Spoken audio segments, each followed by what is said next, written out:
एक ऐसी फैक्ट्री जिसमें किलोमीटर लंबी मशीन है, सैकड़ों ड्रम है जिसमें मिट्टी का घोल बनाकर टाइल्स बनाई जाती है। ये पूरा प्लांट ऑटोमेटेड है। जब काम चलता है तो लगता है कि इंजन के पीछे टाइल्स के डब्बे दौड़े चले जा रहे हैं। जब मुड़ना है मुड़ती हैं, पलटना है पलटती हैं। ऐसी दिन भर में लाखों टाइल्स बनती हैं। तो चलिए देखते हैं इस अद्भुत से प्रोडक्शन को। अच्छा, थोड़ा सा परिचय दीजिए अपने बारे में, अपनी कंपनी के बारे में थोड़ा सा बताइए। मैं Sunny Patel from pollens granite.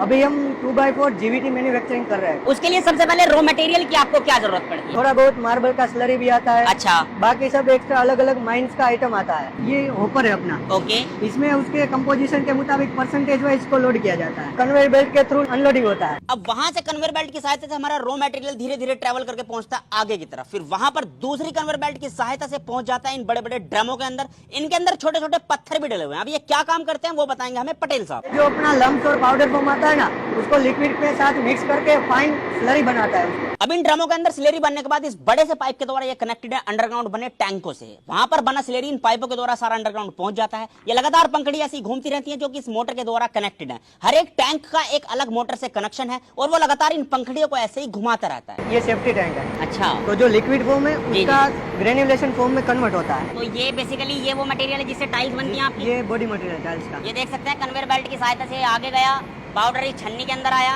और फिर छन के इस कन्वेयर बेल्ट पे आ गया। तो ये अब ऑलमोस्ट हम रेडी हैं टाइल्स बनाने के लिए, आगे प्रोसेस के लिए। इसको सिर्फ प्रेसिंग पे जाना है। अब यहाँ पर शुरू होगा असली काम। बेसिकली एक प्रेसिंग मशीन है जिसके अंदर पाउडर हमारा पीछे से आ चुका है। अब ये इस पाउडर को कन्वर्ट कर देगी पत्थर में। पीछे से हमारा वो एक रेत की फॉर्म में मटेरियल आता है, उसके ऊपर एक परत बिछ जाती है, फिर ये एक प्रेस करता है, फिर एक ये जो है टाइल्स की फॉर्म बना देती है। टाइल्स बनने के बाद ये थोड़ी आगे की तरफ चलती है एक मशीन के ऊपर जो कि इसको पलटने का काम करती है, जिससे थोड़ी बहुत इसकी धूल मिट्टी हट सके। उसके बाद ये अगली मशीन में जाती है जिसको डस्ट रिमूवर बोला जाता है। इसमें बड़े बड़े गोल गोल ब्रश लगे होते हैं ताकि टाइल्स के ऊपर लगी धूल मिट्टी डस्ट बिल्कुल हट सके। ये प्रॉपर तरीके से ऐसे लगातार घूमते रहते हैं और इसकी सफाई का काम करते हैं। फिर कन्वेयर बेल्ट की सहायता से टाइल्स ये आगे की तरफ निकल जाती है। उसके बाद टाइल्स पहुंच जाती है इस बड़ी सी किलोमीटर लंबी मशीन के अंदर जिसमें बड़े से पाइपों के द्वारा गर्म हवा पहुंचाई जाती है, जिसकी वजह से टाइल्स का मॉइस्चर कम हो जाता है और दूसरी तरफ से सूखी हुई टाइल्स बाहर निकल जाती हैं। अब यहां से टाइल्स निकलने के बाद पहुंच जाते हैं इस मेट्रो स्टेशन की तरह दिखने वाले टाइल्स स्टेशन पर, जिसकी पटरियों पर ये टाइल्स लगातार ऐसे ही घूमती रहती है। लगभग 2 किलोमीटर का एक राउंड ये लेती हैं